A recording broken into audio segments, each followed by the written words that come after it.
tayo ng kararating lang guys na parcel. Mga damit ko guys. Wow! Nice!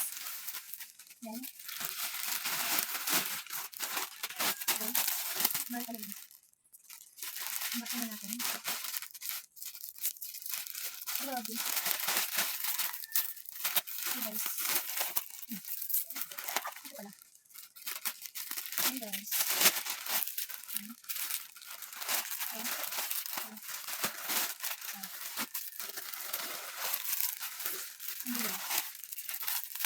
Hey guys, yan.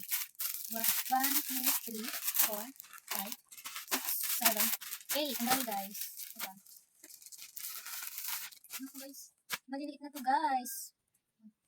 Baka hindi na to kasya kay Shani. Maliit na guys. Ayun. Niliit na to ni Shani. Ganda pa naman, sayang. Niliit pa naman naman ni Shani. And then another. Dami guys. Mahigit 2,000 guys. Yung binayaran ko dito. Order to ng kanyang mama. Ayan. Ang ganda. Nice, pero maliit na siya nga guys. Medyo maliit na siya. Ang ganda.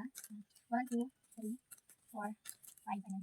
Isusuot natin sa kanya guys. Ito ang kanyang nanay. Kanyang mama. And then ito. And then. Ayan. Tada!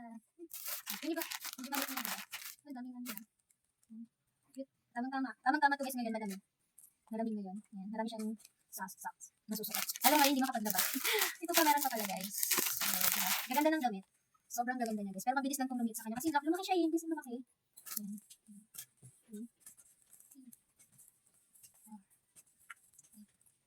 Ito pa, meron pa.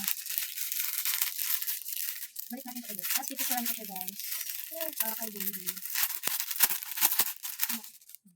Meron na siya, sombrero. Maliit na nga ito guys. Lumaki na yung ulo ni baby. Pero okay lang. Tama lang naman ito sa kanya. Ganda ng mga kulay na damit. Malambot. Ayan siya isa. Wow! Very ganda ng baby ni. Ganda. Nice. Ayan. Nice. Kapag aalis siya. Naku, lahat yun ito isusuot sa kanya pang bahay. Gawa ng maliliit na yun. Maliliit na din. Ayan. Bye-bye. Yun na lang guys.